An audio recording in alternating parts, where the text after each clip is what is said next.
Coming of Age is coming up next. I'm your host, Josh Newby. First today, a conversation on the combined field of medicine known as hematology-oncology.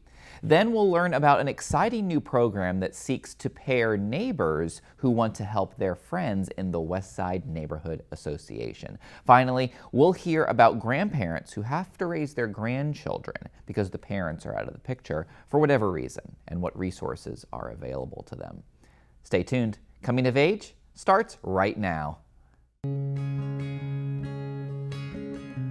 As we age, staying active in life and involved in the community can become a challenge. But with Council on Aging of West Florida's range of home-based services, you remain healthy, independent, and engaged. From Meals on Wheels and respite care to senior dining sites and the retreat, you'll feel empowered to regain your freedom while retaining what makes you, you.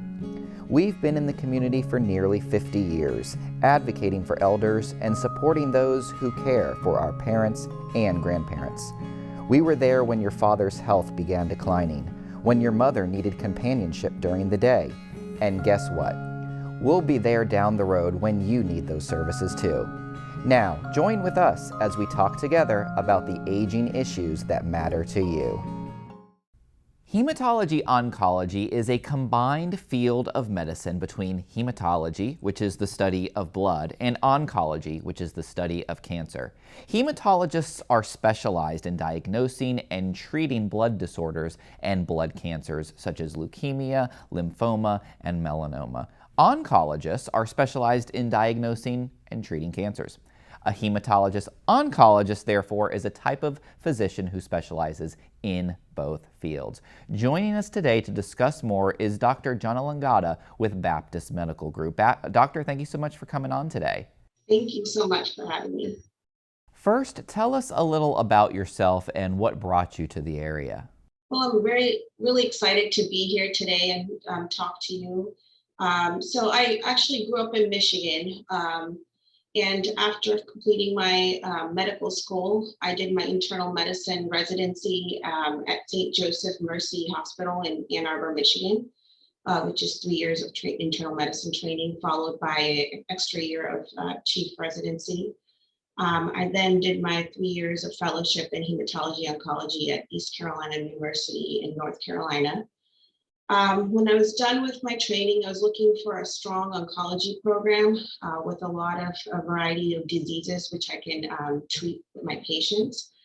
And then the opportunity came to me to practice at Baptist, and I was immediately drawn to the collegial atmosphere, the excellent physician support, and the variety of pathology. And so that drew me instantly to Baptist. And of course, the beaches and the weather are definitely nice perks here.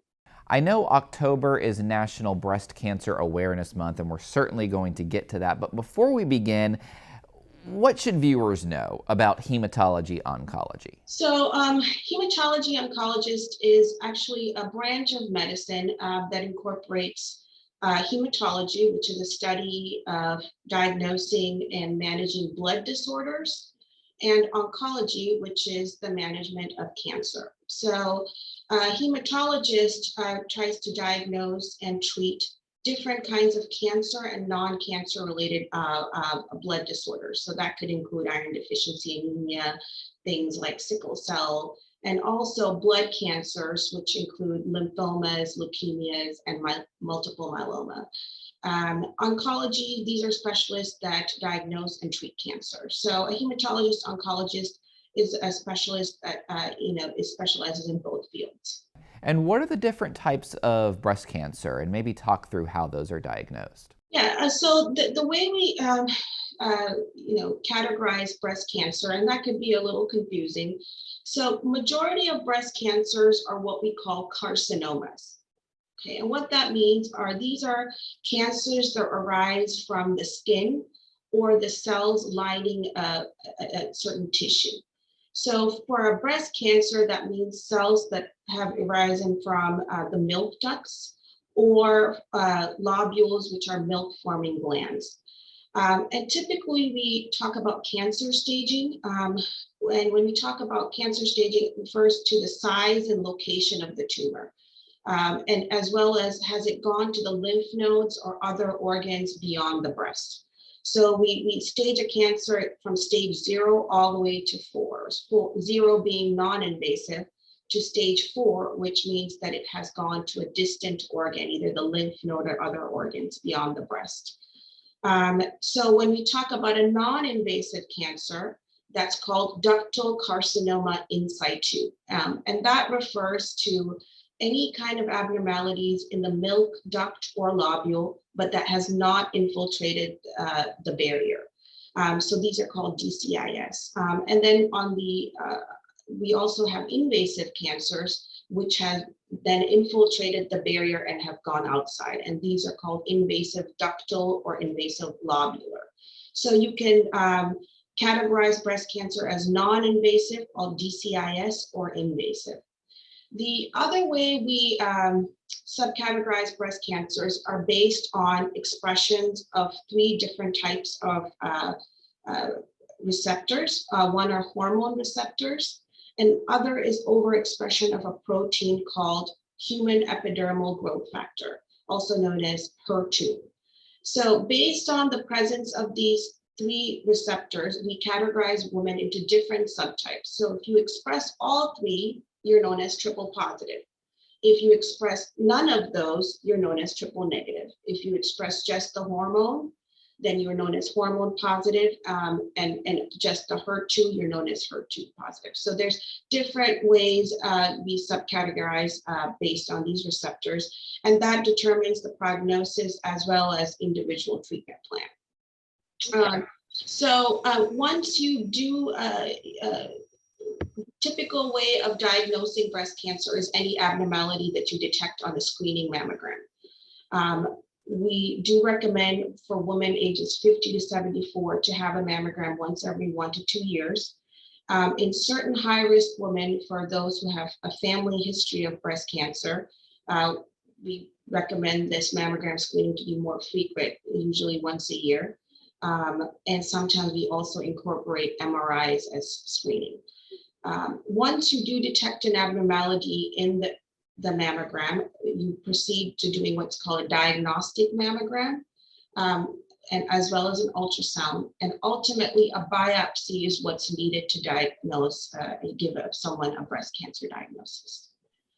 What treatment plans are available to those who have received the very difficult breast cancer diagnosis?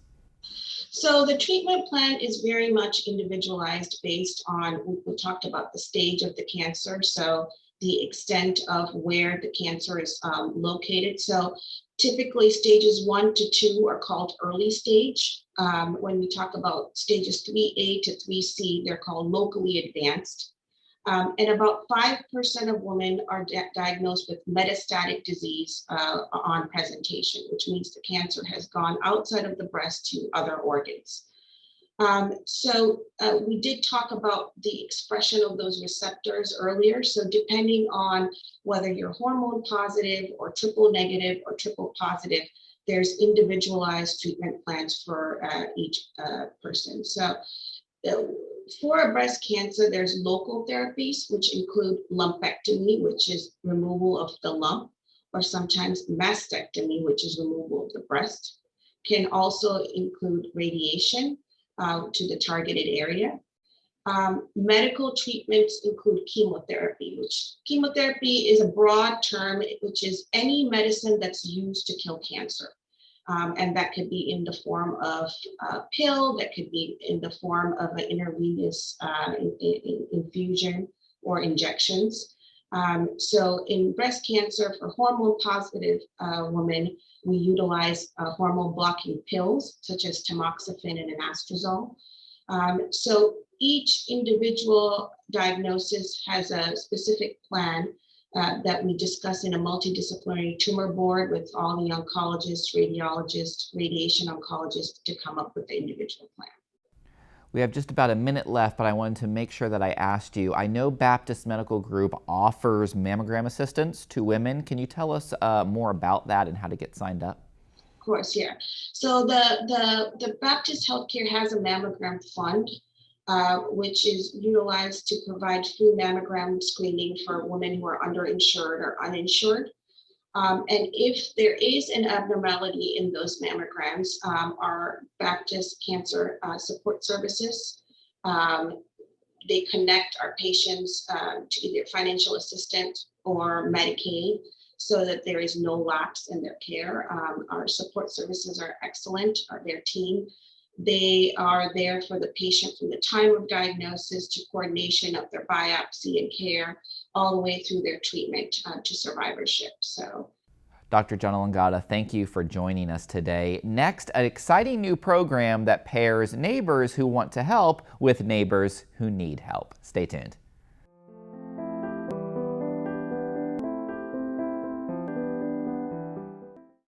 Transform your bathtub into a walk-in shower with TubCut. It's the greatest relief in the world, being able to feel safe in the bathroom again. TubCut installs in 1 day, is 100% reversible, and has a lifetime factory warranty. I had shopped around because money is an issue, and I found that the TubCut was the most affordable choice. Get affordable, safe, and easy step-through access to your shower. Call TubCut at 850-529-7601. The Reesburg Institute, Pensacola's ear, nose, throat, and voice center. We welcome you to visit us at our convenient Davis Highway location in Pensacola. At the Reesburg Institute, we offer the most advanced treatment available in a calm, stress-free environment. Since 2014, we've performed over 1,000 cases in office of balloon sinus surgery, as well as septoplasty and nasal procedures using oral sedation. The in-office procedures result in a faster healing time. Visit us and feel the difference. The Beacon at Gulf Breeze offers the finest senior living community in the area. We are here for your loved ones who need assisted living and advanced memory care services. Seniors will feel right at home with studio, one-bedroom apartments, a large dining area, a beautiful landscape courtyard, and even a salon. With professional staff and one-on-one care, your loved ones are our top priority. Welcome to the Beacon at Gulf Breeze. Welcome home.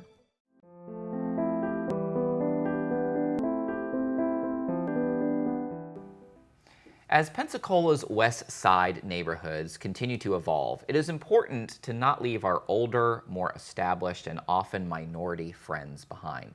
That's why the West Side Neighborhood Association and Pensacola Habitat for Humanity are teaming up for a cool new program where neighbors help neighbors with small home projects. Here to tell us more is Crystal Scott with Pensacola Habitat for Humanity. Crystal, thank you so much for coming on today. Thank you for having me. I really appreciate it. I'm very excited about the opportunity to talk about what we've got going on, and we are very busy. Absolutely, that's what I've heard. I know that Habitat does so much that folks may not be familiar with, and we're going to drill down in a minute into that Neighbors Helping Neighbors program. But first, let's start broad. Tell us about the community development program. It has nothing to do with building new homes.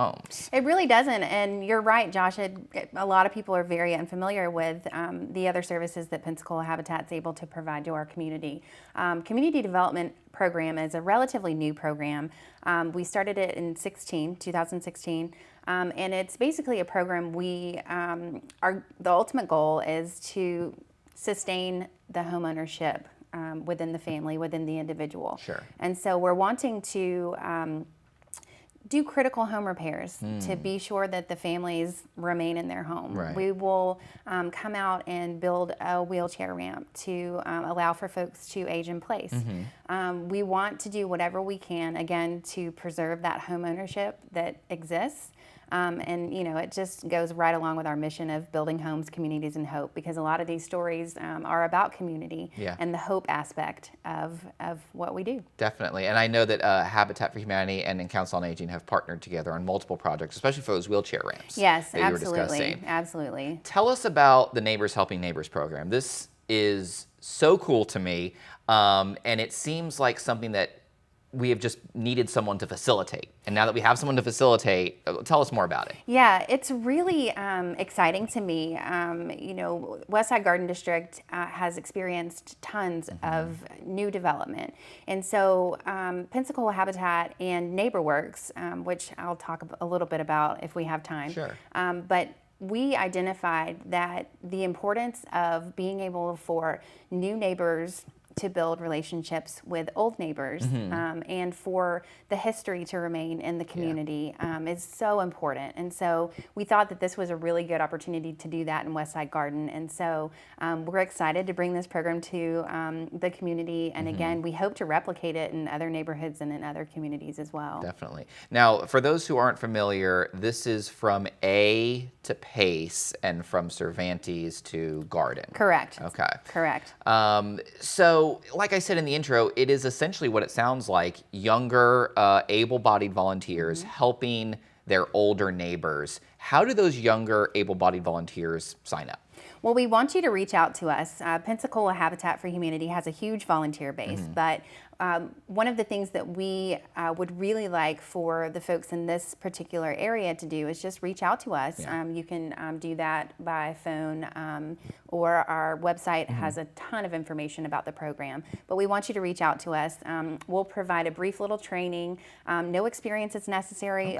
Again, it's just really important for, like you said, the younger able-bodied to come on out and assist neighbors in that area. Okay. Now, I live in that area. I walk my dogs in that area. I know that there are a lot of older, minority individuals that have lived there for decades.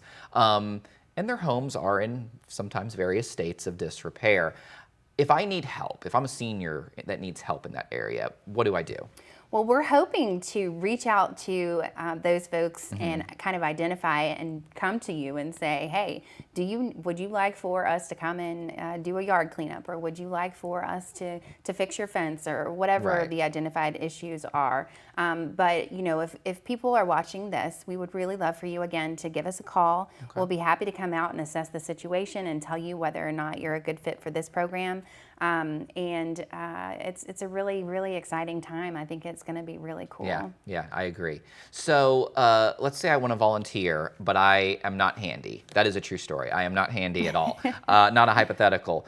What type of work am I going to be expected to do? Is there going to be someone on site telling me what to do? We are going to provide you with everything that you need. Okay. So I do expect for you to attend and assist. Okay. So Fair enough. You're in. But yeah, we'll provide the tools, we'll provide the training, we'll provide the staff members. Someone will be there to assist every step of the way. If you're not comfortable with a more harder, skilled volunteer tasks, we will have someone there to assist with those things. Okay. So no fear. Okay, no fear, and no excuses either, apparently. Exactly. Finally, why do this? You know what I mean? Talk about the community enhancement, the general betterment that you're hoping comes as a result. Yeah, I think that ultimately, the repairs will get done. Sure. Property will be improved. But to me, the ultimate goal is really that community feeling. People are building relationships in these neighborhoods. People are telling stories of the way that this neighborhood used to look. Sure. And this used to be here and that used to be there, and talking about the history of the neighborhood. And to me, that's the bigger impact. That's really what we're trying to do, is to build those relationships, to form those bonds, and again, to build hope in the community. That was great. That was a great pitch. Hey, thanks. Yeah, you were pressuring me to join, but now I actually want to join. Exactly. That was very good, Crystal. That's what I do. That's right. A great program. Like I said, I live in the area. I'm looking forward to getting involved. I hope that our senior friends are able to remain there, age in place, in an affordable fashion, in a home that's worth living in. Yeah, right? That's absolutely. what it's all about. It is. Crystal, thank you so much for coming on. Thank you for having me. I appreciate it. Coming up, the new but widespread phenomenon of grandparents who are raising their grandchildren. Stay with us.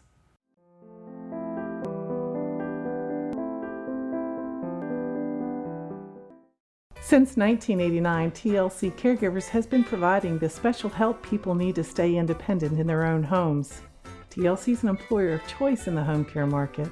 Our employees are screened with level 2 background screens, drug-free, and have caregiving experience. If you have time, enjoy people, and are interested in joining us, go to tlccaregivers.com to learn more about becoming a TLC caregiver, or visit us in Cordova Square. For more than 25 years, the potential for health improvement is seen with each patient that walks through our doors. Healthcare decisions don't have to be confusing. Make Island Doctors your medical practice. My husband and I have been coming to Island Doctors for approximately 10 years, and we have been very happy with them, and we trust them. Call us today and schedule a tour of one of our locations near you and take a look at our Best Wellness program, and welcome home. When cancer tries to take you away from the things that matter most, Baptist Cancer Institute offers caring physicians and the most innovative treatment options. With convenient locations and a wide array of support programs and services, we're here to help you during the most difficult of times. As a member of the Mayo Clinic Care Network, we're bringing even more innovative cancer care to our community right here at home. When you need cancer care, we'll be there.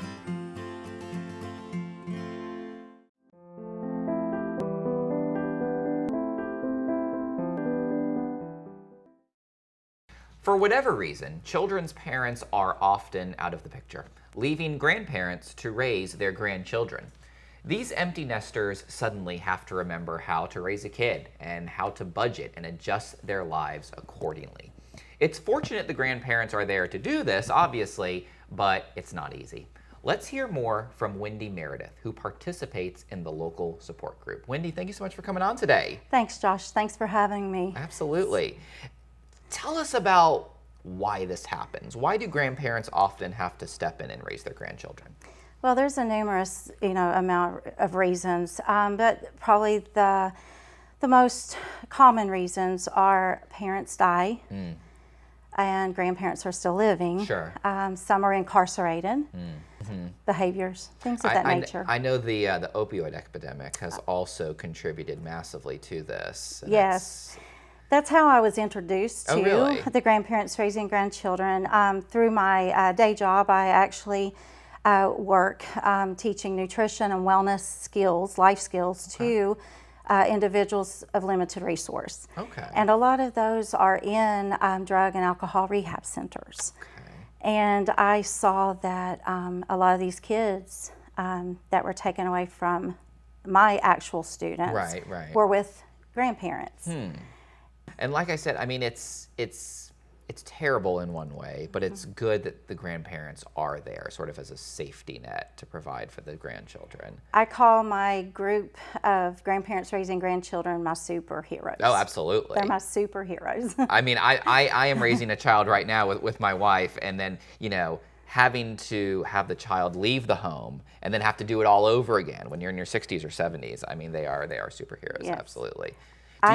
Sorry. Oh, no, it's okay. I'm curious, do you find that the arrangement is generally temporary, or does it tend to veer more towards permanent? Josh, it's sad sometimes. Yeah. It starts temporary. Sure. And then as the grandparents build even a closer bond, and they're in control now of these children, and then you have their own children maybe coming out of drug or alcohol rehab or incarceration, then, you really start getting into legal battles and things of that nature. If I'm a grandparent and, I can sort of read the writing on the wall and I see that I'm going to need to raising my grandchild, what do I need to know? What advice do you have for that grandparent who hasn't had a kid in the house in 30 years? Join the PTA. Okay. Get to know some of the parents of the younger kids, sure, the younger generation. Absolutely. Get to know what is going on and what do the kids like to do, and the activities in the community, because they've changed. They've changed a lot. Yeah, and join a support group for themselves. Find another group raising grandchildren. Yeah. Find all the resources in the county and state. Yeah. That offer assistance to grandparents raising grandchildren. Yeah. They're out there. It's just you have to search for them. What are some of those resources? Because I can imagine a lot of grandparents just suffering and having some real challenges, not knowing that there's help out there. Yeah. Well, Council on Aging definitely is one of them, and Margaret Gerald and her group with Grandparents Raising Grandchildren definitely offer a lot of resources, because they bring resources in such as my day job through the University of Florida. We teach nutrition, wellness, parenting skills, things that can help refresh those skills that you might have forgotten. That's right. Yeah, social media, you know, get on the social media network and find other people in their same situation. There's a lot of legal help, free legal services in our county that can help. The Habitat for Humanity has that, the housing and repairs and things that, you know, will help. We have SNAP. You know, SNAP can definitely come into play. You know, grandparents are, you know, they have went for their retirement, and now all of a sudden the retirement funds go to starting raising a family again. So now it's time to bring in resources that maybe they've never had to use before. Absolutely. And it's important to put their pride aside, right? Because I mean, let's be honest, your retirement, you know, your Social Security or pension was not intended to raise a whole nother generation, and it's important to supplement that. Exactly, that was what I was going to say next. Oh, well, perfect. Yes, get the pride out of the way and take care of yourself. You know, feed yourself healthy foods. Start doing some type of relaxation, some type of mindfulness. Get out there and join some type of walking club or physical fitness because, you know, you're not as young as you once were. Right. And it does get harder. And to keep up with these little kids, it's a whole different ball game, literally. And then you have teenagers, and then again, you start right into the college scene again. So, yeah, it can be challenging, but I have seen these grandparents be very successful. I have seen them actually grow younger. Oh, wow. If that makes sense. Yeah, absolutely. Okay. I have 5 children of my own, ranging from 32 to 15. My 15-year-old has kept me young. You know, we have no choice, right? Exactly. You have to keep up, right? Yeah. I'm so glad you mentioned the need for support, and it's something that we tell our caregivers as well. If you don't take care of yourself, there is going to be no one to take care of your spouse or of your parent or of your grandchild. So I'm glad you mentioned that. Wendy, this is a vital issue, and I'm so glad you helped me shed some light on it. Thank you so much for coming on today. Thank you. And until next time, enjoy life. You've earned it.